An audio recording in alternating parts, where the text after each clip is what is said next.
But without further ado, I wanted to talk quickly about BSides and its history. So BSides started as one conference that was made because, not a lot of people got a chance to speak. And basically it built out into a community. And now we have BSides Charleston, we have BSides Charlotte, we have BSides Augusta. And a lot of that is due to our next speaker, who we have the honor to bring up, the man, the beard, and the legend, Jack Daniel.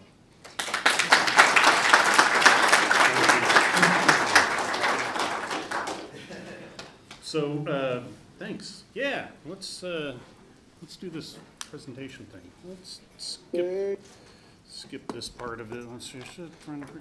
So, yeah, 4 acts. Don't worry, 3 of them are fast. But I want to talk about a few things.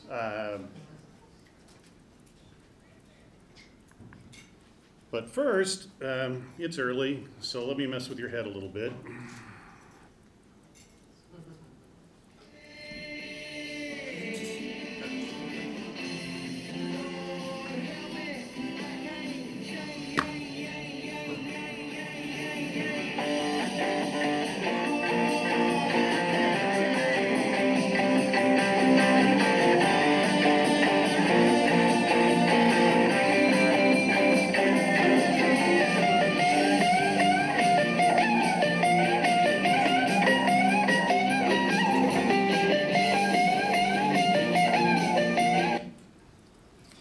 So you didn't expect to hear the phrase shredding on a kakayam this morning, but that's what Luna Lee was doing there. And I don't know what you expect today, but if you open yourself up, you're going to meet some really amazing people, learn some stuff, have good conversations. It'll be awesome. So thanks. Welcome to Security B-Sides.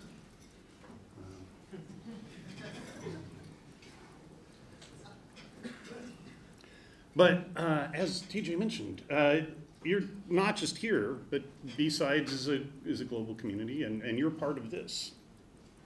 You're actually part of all of this. You're part of all of this. In July of 2009, a handful of us got together and kind of gave a place for folks to give interesting talks that maybe wouldn't fill a room in DEF CON or Black Hat. Maybe talks that weren't quite ready for prime time. Maybe ideas like diversity in InfoSec. The first couple of big B-sides, we had those panels. It took 5 years for RSA to address that and 8 years for Black Hat to address diversity in our industry and in our hacker community.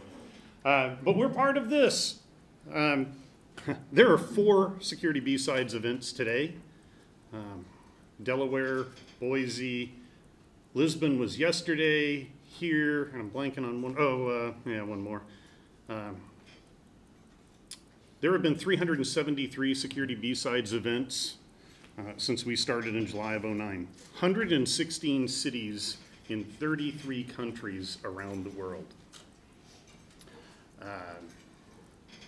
And it happens because local organizers make it happen. It happens because it's about the local community, building community, creating conversations. Forgive me for being idealistic, making the world a better place. And with that, I'd like to talk about the Security B-Sides Founders Circle. We're a growing global community. And if you've ever, add an addition to your house or something like that, you have to put a foundation under it to support it. And so unlike some organizations, I like to think of our Founders Circle as being every single person who's ever been involved. So that means if this is your first event ever, I want to welcome you to the Founders Circle because you're part of the foundation of an amazing movement. So share. I like to remind people that you're participants, not attendees. So is this anyone's first B-Sides event? This is cool. Anybody's first Hacker Security Con at all? Cool. Let me do this. I'm going to put you on the spot. This is the most important thing you can do today, whether it's your first B-Sides or 68. Hey, I'm Jack. Thanks for coming. Thanks for joining us. I'm nowhere near as technical as I used to be, but I know some people. Don't be shy. Welcome to the family, and if there's anything I can do, I'm easy to find on that internet thing. So thanks for joining us, and everybody else's first time. And whether or not it's your first time, meet somebody, say hello. We have some challenges in the industry that we can't fix alone, but more on that. I'm not going to dwell on this. I've done a series of presentations on stress and burnout and survival skills, but I will say this. This time of year, people start to get bleak. I mean, the horrors of 38-degree weather, having spent 40 years in New England. The sun went away. It's like, what do you mean it's dark now? And it's end of year and all the pressures. Take care of yourselves and take care of others. I'm not going to dwell on it, but really, you need to take care of yourselves. And now, the keynote-y part of the keynote.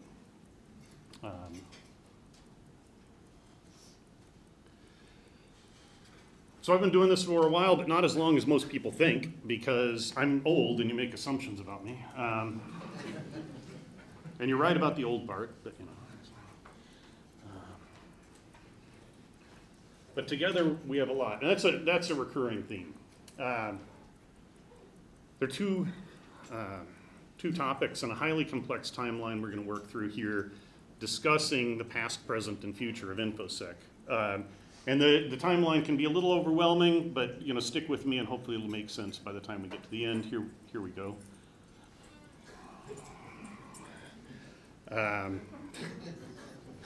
You know, at one point in time, we had really simple systems.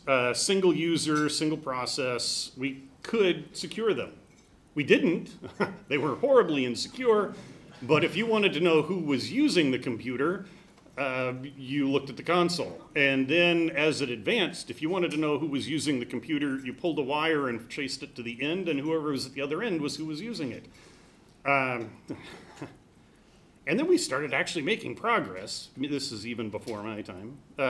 You know, early secure operating systems like BBN's 10X were interesting because it was designed to be secure.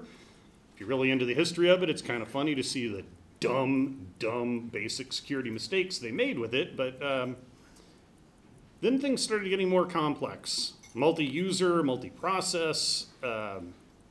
We were getting better at security, but we were also making them more complex, which makes everything more interesting.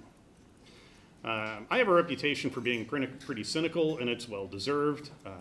It's one of the challenges with burnout in our industry is that you have to be skeptical to be pretty good at this, I think. And it's easy to cross the line, but there are some people that would propose rather than any sort of progression. We're just in this hopeless hamster wheel of pain, as Andy Jakewith called it. And there's some truth to it, but you know, first let's look back a little bit, and hopefully you'll see that as far forward as we've come, we've also not left a lot of things behind. And one of the things that I like to do is adjust the screen before I start giving a talk so I don't look like an idiot as I'm sitting here. That's one of the things I like to do. I don't always do it though, so we'll fix that now. So no matter when you join the industry, or even if you're trying to get in, you're still in school, whatever, as soon as you land, all you can do is run to try to keep up. We have a dynamic and fast-paced industry, and we're tangential to the tech field in general, which is out of control, insane, and all you can do is try to keep up. That means we rarely have a chance to stop and look back and see, how did we get here? Why do we do this? Who is it that got us here? You know, and things were different. You know, in the earlier days, there was no security industry. Security might have been something you did when you worked in technology, unless you were OSS during World War II or NSA or GCHQ or whatever. You know, security wasn't your job. It was just part of what you did. And another thing is a lot of the early stuff is not readily available on Google. And for most of us, even me, I forget that things existed before Google. It's like, wait. There aren't a lot of Bob Abbott's papers that are available on Google without a lot of digging and knowing exactly what they are. So with that, come on, you can do it. I want to share a few people and a few ideas, give you some ideas. This one, let's see who tears up on this one. We lost Becky earlier this year, a truly amazing person. If you think about the people like Marcus Random, Ron Gula, Rob Graham, people that were leaders in the early intrusion detection, network behavior analysis field, basically the network security part of our industry, which is a huge foundation of it. Becky was a mentor to every single one of them. When she was at NSA, yeah, there's baggage with NSA, believe me. I'll never get a clearance. Let's just leave it at that. Becky mentored a ton of people. She was known as the den mother of intrusion detection. She caught me through a mutual friend, referring to her as that a couple of years ago, and she explained she wanted to be known as the cranky broad. We lost her at the beginning of this year, and a lot of us are still reeling from it. Anyway, she did her time in NSA before 9/11, before they became what they are now, to politicize just a little bit. Then she went into consulting, and the thing is, she's from South Alabama. And when she moved north to get a government job and marry a damn Yankee, her father said, when you're done with that, make sure you come home because we need some help. So at the end of her life, she spent the last few years of her life at the University of South Alabama setting up a cybersecurity program and making good on her promise to Dad. Most amazing hugs, info mom to many, many people. And we lost her, and it kills us. Most amazing hugs in the world. Anyway, Becky is somebody that any of us in the industry has touched directly or indirectly. You may not know it, but somebody like Ron Gula or somebody like Rob Graham or Marcus Random owes something, probably a lot, to her. So I like to point her out. But let's go back in time a little bit. Let's talk about hackers. Arguably the first electronic or electric hacker, Neville Maskelyne, inventor of the pay toilet, stage magician. He also did a man-in-the-middle attack on Marconi's wireless systems and put ahead of the message that was supposed to be on the wire or on the wireless an obscene limerick about Marconi himself. The guy, in receiving that and reading it, was reading it aloud before he realized that he was saying naughty things about Marconi. That was 1903. Did a wireless man-in-the-middle attack. And it was to people that were possibly going to be investors. So if you think man-in-the-middle is something new or irrelevant or I wouldn't call it espionage, but economic sabotage is something new in our industry. This dapper gentleman asshole was way ahead of us. People we all know, Alan Turing.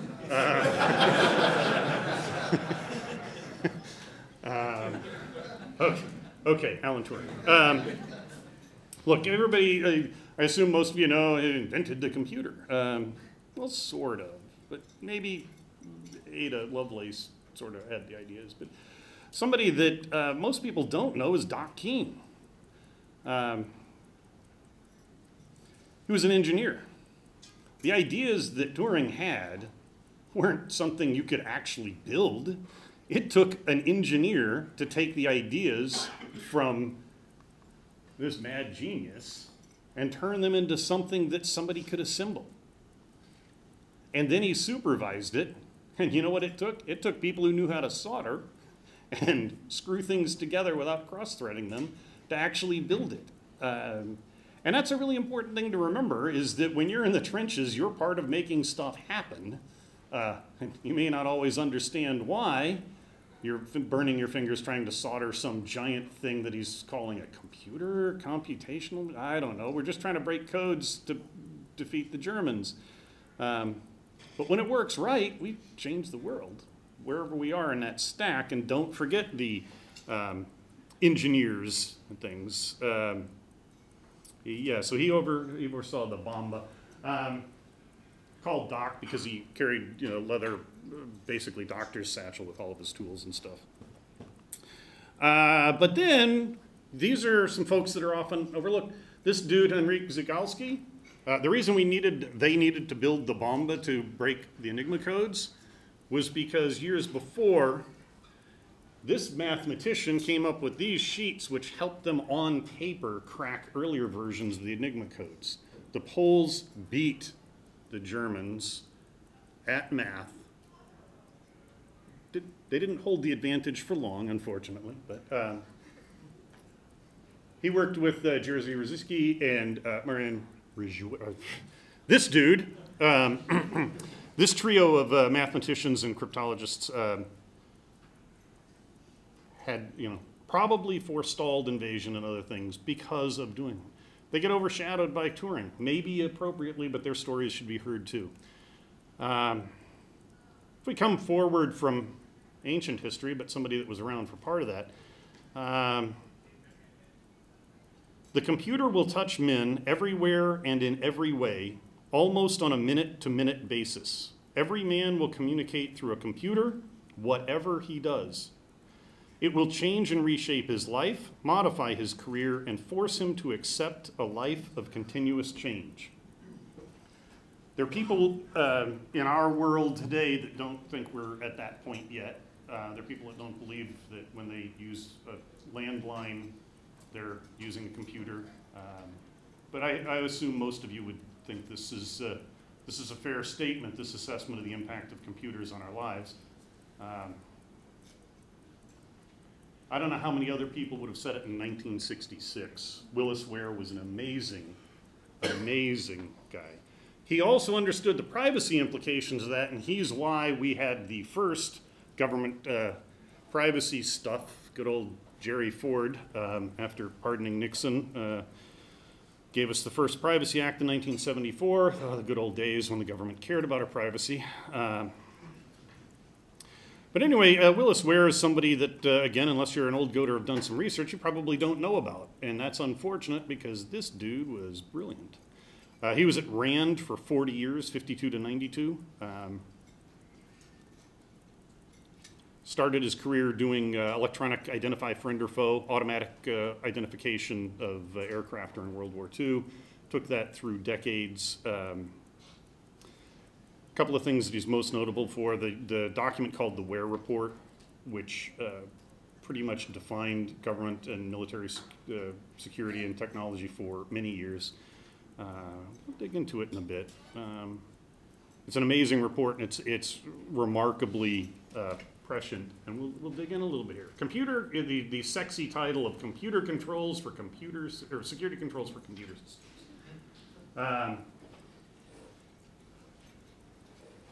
1970. Let's see if any of this holds up. Certainly, security control will be cheapest if it is considered in the system architecture prior to hardware and software design. No shit, really?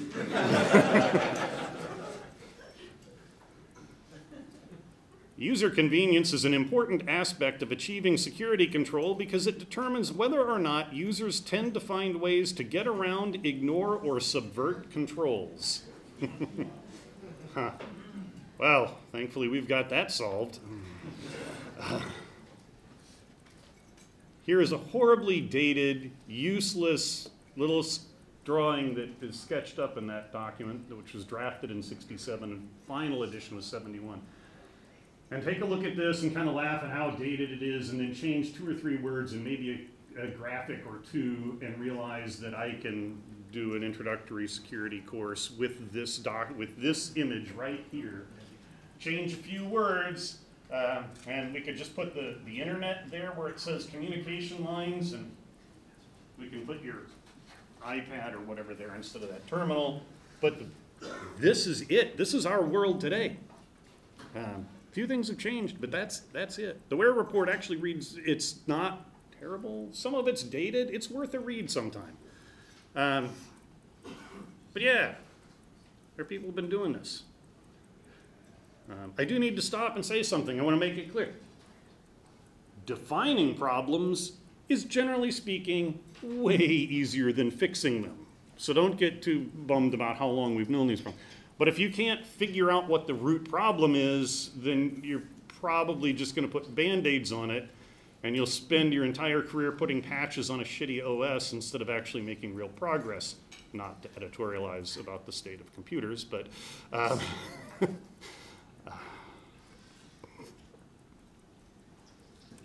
here's somebody else that very few people outside of government and old-timers know about. Bob Abbott, an amazing guy. Let's see, what did he do? Author of the first set of privacy and data confidentiality policies for healthcare.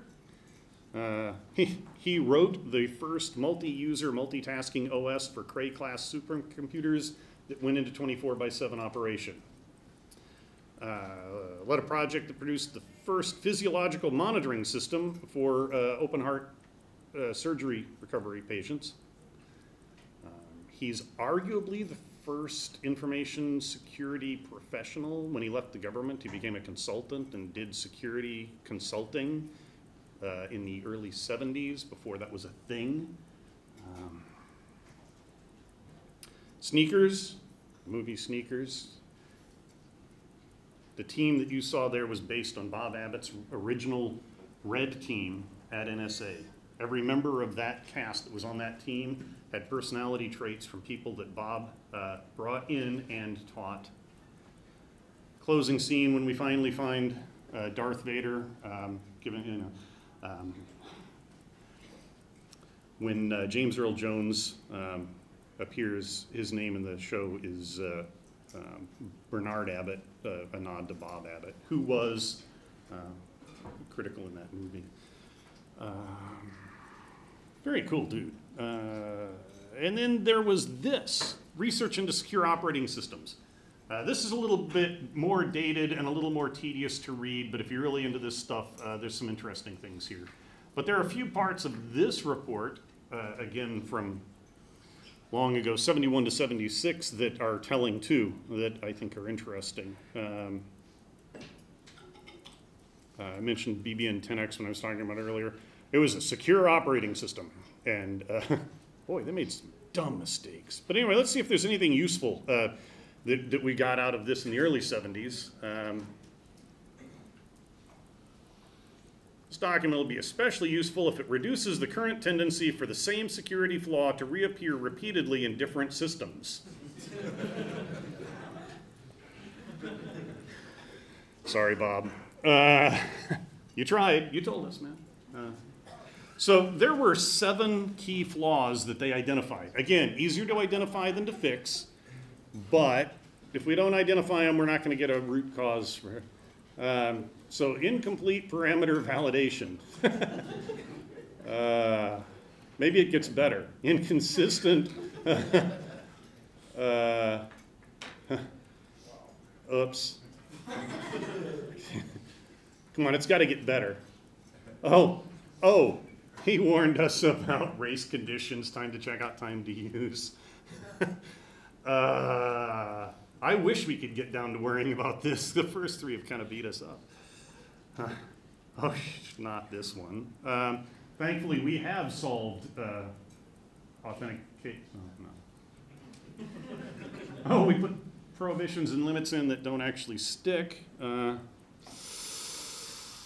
logic flaws. Whoops.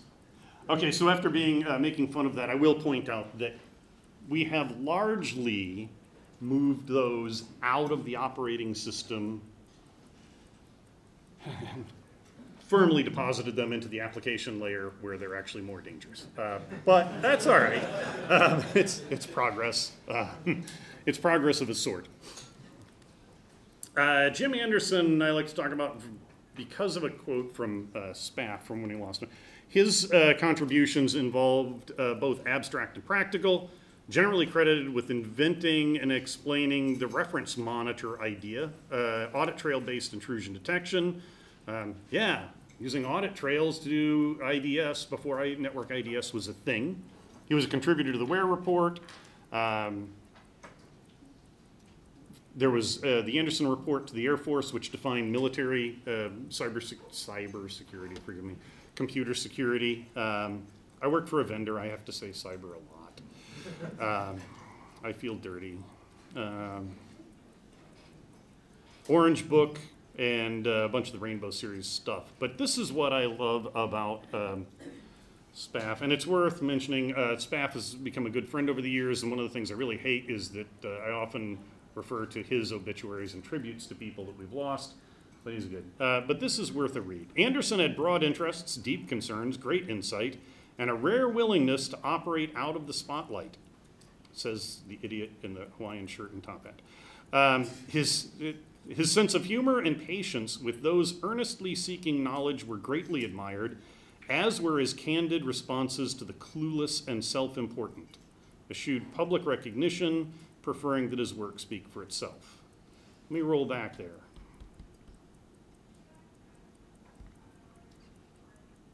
Sense of humor and patience with those earnestly seeking knowledge. That's why we're here. If you want to learn, you're in the place to learn. You're in the place to share.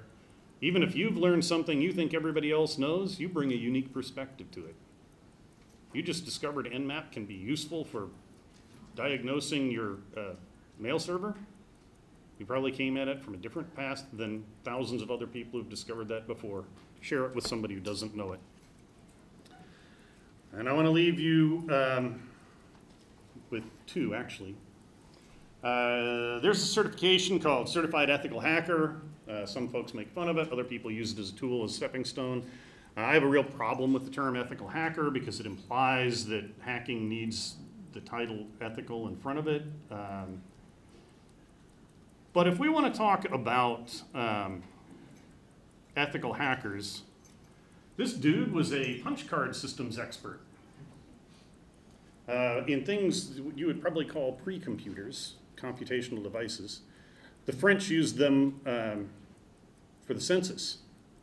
And in World War II, the Germans overran France, and Rene kept his job working for the Vichy government. He was the only person who understood the systems as well as he did. He sabotaged the French census for years, saving literally untold number of lives because he made sure nobody could know. What did it cost him? He was eventually, towards the end of the war, found out. Arrested, imprisoned, and died at Dachau. He hacked the system to save lives. So when people talk about what hackers do, this dude is a righteous hacker. And I wish more people knew that story. There are some others. I've got a project called The Shoulders of InfoSec. There's a really hideous wiki. I've done a whole series of talks on some people, interesting things. And as I was getting ready and thinking about the past couple of years, I realized there's one more person that needs to be there, and he's not a foundational figure in the industry. But it really works well with the BSides idea, and that's our friend Rance, who passed away a couple of years ago. For those that didn't know him, he was an amazing person. But he shared what he knew, and he would come to events like this, and he would DJ at DerbyCon or things. But one of the most amazing things about Rance, the reason I call him a magician, is he would walk into DEF CON and walk past a bar in the lobby, and he would spot the one person who was really having a bad time, but doing a really good job of not showing it. And then the White Russians would come out, and they'd feel better. Rance and I were good friends, but we were never terribly close, and I realized why when he passed away. I never needed Rance. He found the people that needed him. And that's amazing. There are people like that everywhere, especially in this community. So, one, find those people, and two, become one of them. So getting back on track with the highly complex timeline. Let's come forward. Let's take a look at a couple of reports that I want to talk about. These are not brand new, but they're not ancient anymore. Science of cybersecurity. Most important attributes. We're trying to professionalize our industry. We're trying to be a real thing. Security is real now. It's not a joke anymore. So we're coming forward.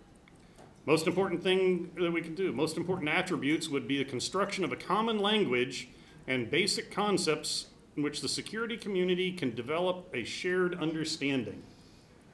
Okay, what's machine learning versus artificial intelligence? What do you mean by threat intelligence? We're not there yet, and it's one of our challenges. And when you talk to people about things, especially at BSides or other community events, if you're not sure how they're using words, these should be conversations. And you can get wound up about what's right and wrong, but at least make sure you have common language. It's been a challenge. Precise definitions matter. Until they're a precise set of objects that can be examined carefully and clearly, it won't be possible to increase the level of rigor.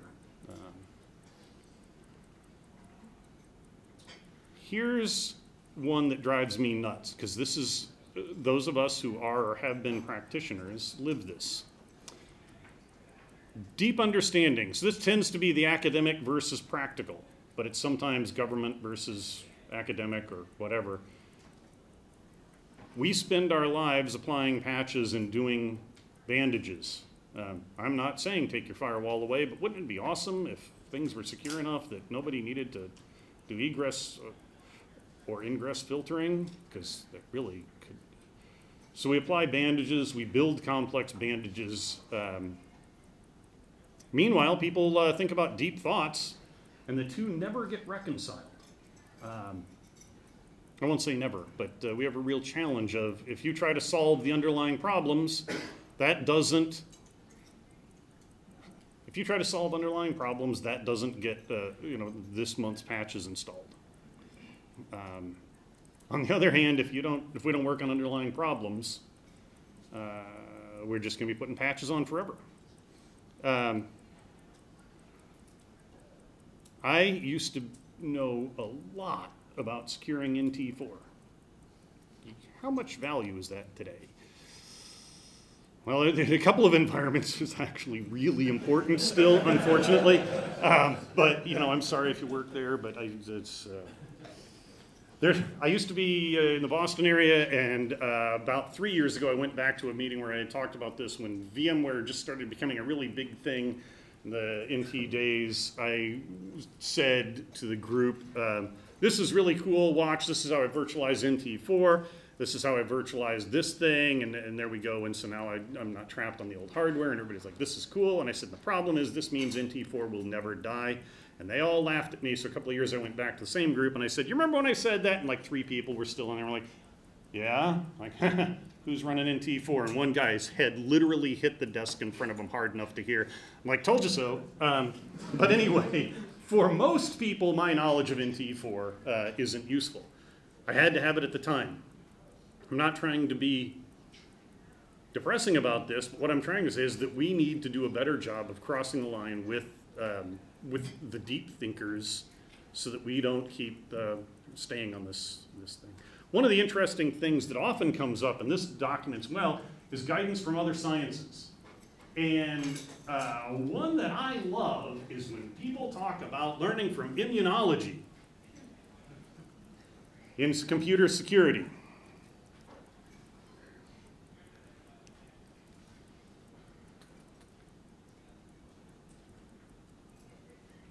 For a species to survive and thrive, you only need one breeding pair to survive.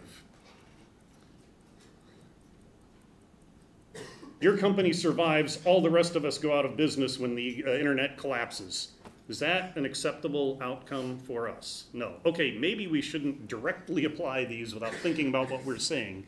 5/9's mortality rate is acceptable for species survival. I think we should probably aim a little higher, but that doesn't mean there aren't things we couldn't learn. So we need to break or at least bridge silos.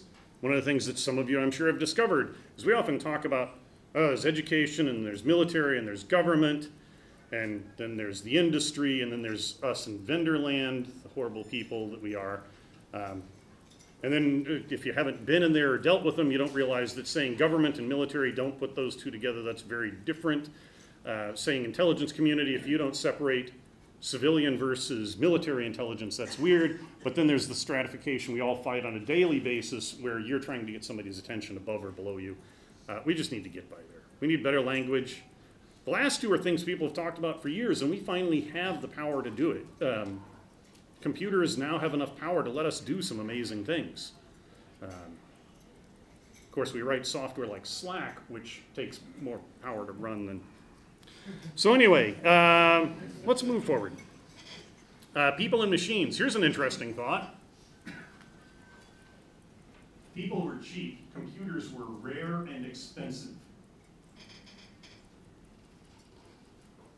I mean, it's just part of what you did for your job. You're you're not even a contractor. You're a government employee. Anybody work on a team that has too many highly qualified and talented people and you come in under budget? No. We have computer systems that it is cheaper to run a full operating system on a full computer for any task you want than to run an embedded OS on a custom chip. That brings a lot of challenges to it. Think about that. The idea of running QNX on a modified chip or something, running a light OS, that takes experts that aren't available and cost too much. Just throw it on a Raspberry Pi or something like that, and just have a stack of them. It's okay that, or some lighter thing, just running BusyBox. What could possibly go wrong? I'm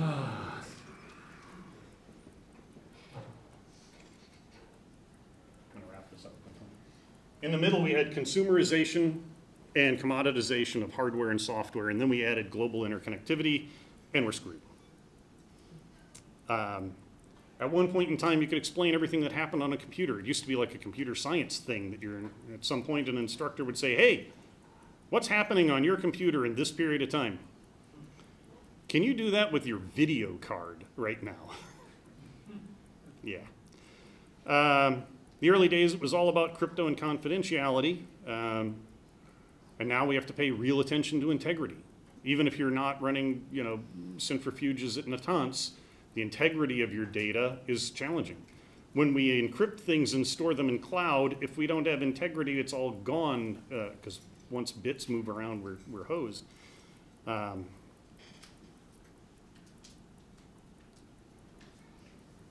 Here's a terrifying thought. Who controls most IT spend in organizations these days? Your marketing department, because they spend it on advertising, cloud platforms, media, customer tracking. They control more IT spend than IT in many organizations. Think about that. Automation. Yeah, that's cool stuff. If we do it right, it's great. If we do it wrong, it's not.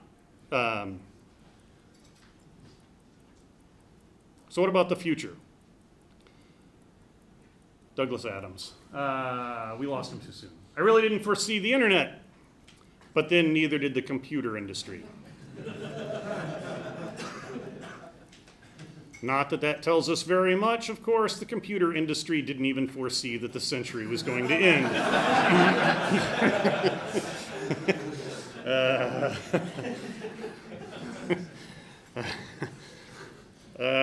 So to those of you that, like me, were at work on that New Year's Day, that's whole nother rant. It was a fraud. It was a fake. No, thousands and thousands and thousands of us busted our asses for a very long time to make sure nothing happened. We can actually do this stuff. We did this stuff. It wasn't overhyped. We made sure it didn't create real problems. Rudy Giuliani, go home. Let's see. So I'm no futurist, and certainly not a Willis Ware, but I'm certain that we'll still have some of the same problems. But for all of the horrors of these things, would you like to not have computers in your life? Would you prefer that we didn't have an internet and global interconnectivity? We got to remember how much good is done by these things. Everything old is new again. Obsolete network security stuff is relevant again because IoT means we have, does this sound like Windows 98? Insecure and insecurable systems connected randomly with more ports open than they should be. So maybe we need to know what's happening on the network. Oh, right, because endpoint security doesn't work on endpoints. That's problematic. We got rid of agents because they would bloat our systems. And now if you don't embed agents in a lot of systems, how does that work with container security or even virtual? But yeah, no, if we're not embedding agents, we have no visibility into anything anymore. But the processors are way better now. We can do things like, kernel level micro-virtualization. We can do micro-virtualization on hardware. We can have a reference indicator, a reference model running on the same chipset as your operating system and see what's shifted. There's really cool stuff we can do now. And we can run Slack and eat all of our memory.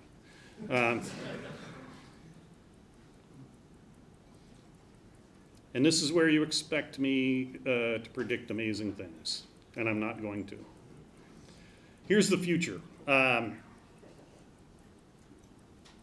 Recurring theme. If you want to do lasting good for security and for yourself, make friends here and elsewhere and across communities. Investment in immediate technology is required, but it's ephemeral. Investment in big problems might solve some things down the road. We've got to do it, but it's a long game, and we've got to work together to do it. And with that, I'm done, but that's not the end. This is just the beginning of BSides Charleston. So thank you very much. You've got time to grab a bio break and maybe a snack, and then on with the rest of the conference. Thank you, guys.